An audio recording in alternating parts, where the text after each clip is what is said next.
God is love now. He loves us now. So sin is okay.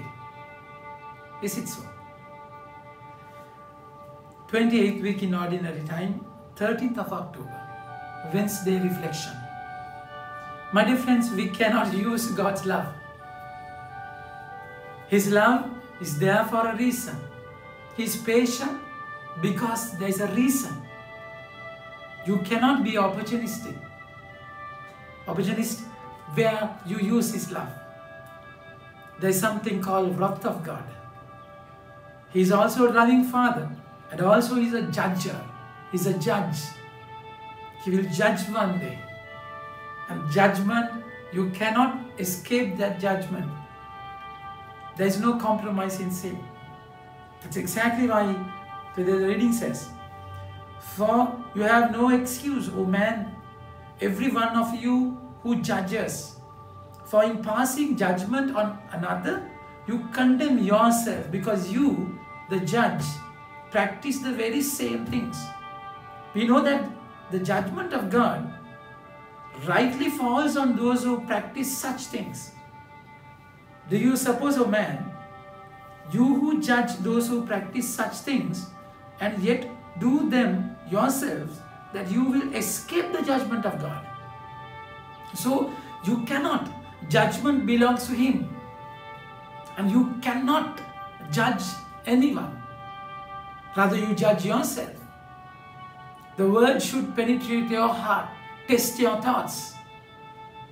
And you cannot just soft pedal in your journey that it's okay. God loves me. He will understand me. Definitely He will understand me. But then the love of God, the patience of God is for a reason. Or do you presume that the riches of His kindness and forbearances and practice, not knowing that God's kindness is meant to lead you to repentance? But because of your hard and impatient heart, you're storing up wrath for yourself on the day of wrath. Punishment is due, my dear friends. If you do not repent, if you do not have that change of heart, you cannot escape punishment. You will be definitely punished. Till the last day, you will have a chance to repent. But then, because God has sent His Son as a Savior, Redeemer, so He's a loving shepherd who directs you. But then He will come like a king on the last day to judge you, to separate goat from sheep. That day, there is no excuse, my dear friends. You will be judged if you don't repent.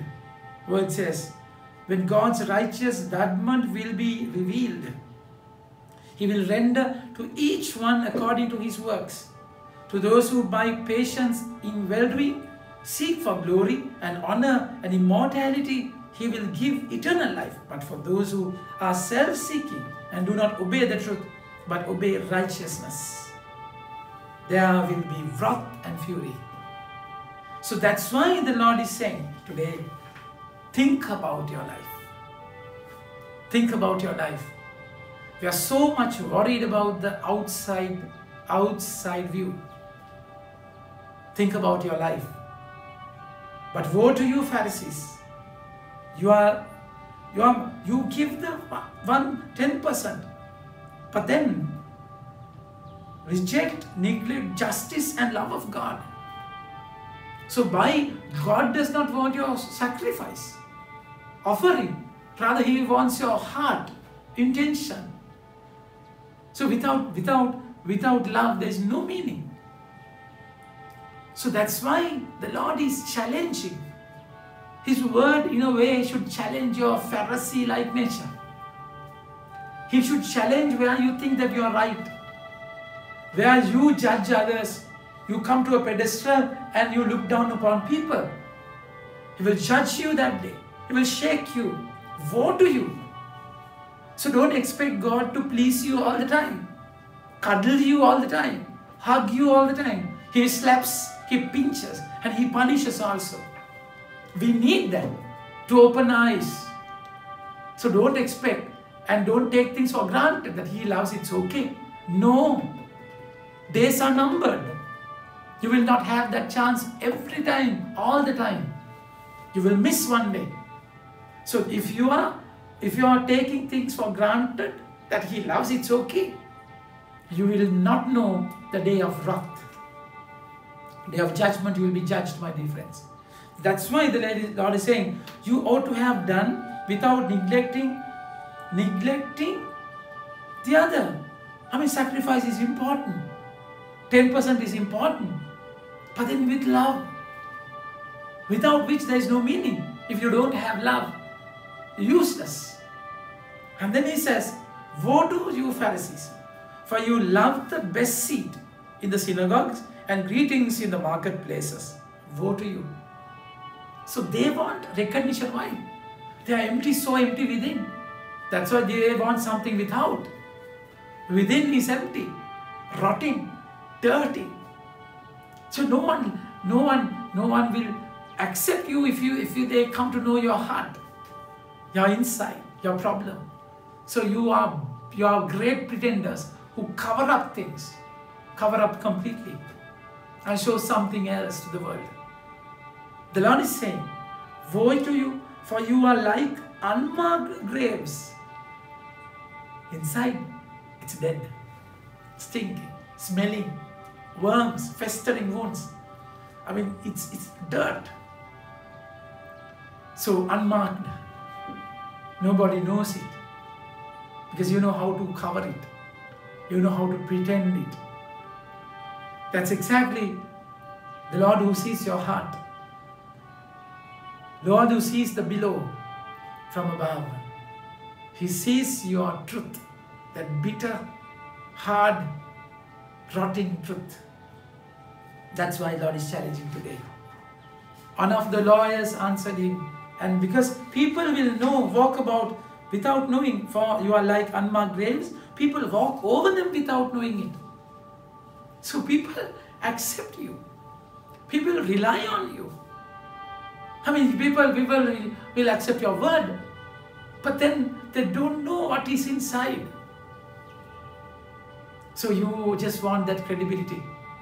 But then you have a cheating heart, dirty heart, where there is no love, there is no connection. So you force things on people. That's why he says he's putting this allegation on the Sadducees. Woe to you, lawyers also.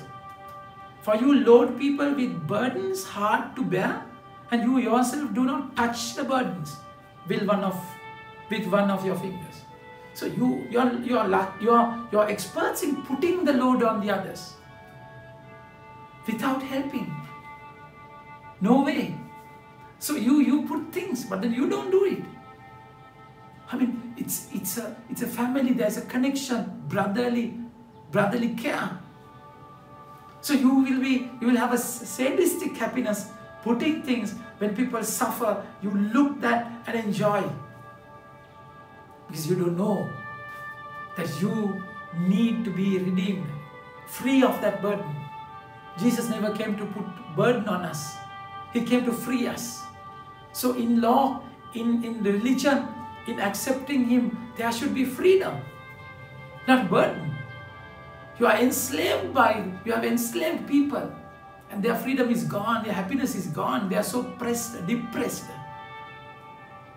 That's exactly why the Lord is complaining today, warning today. So warn not to destroy you. He wants you. He wants you because He wants you. Warning denotes His wanting. He wants you. That's why He wants you to change and have a repentant heart. Open that grave and allow the Word to give that dead, stinking inside a life-giving experience. Think about it. Have a nice day. May God bless you.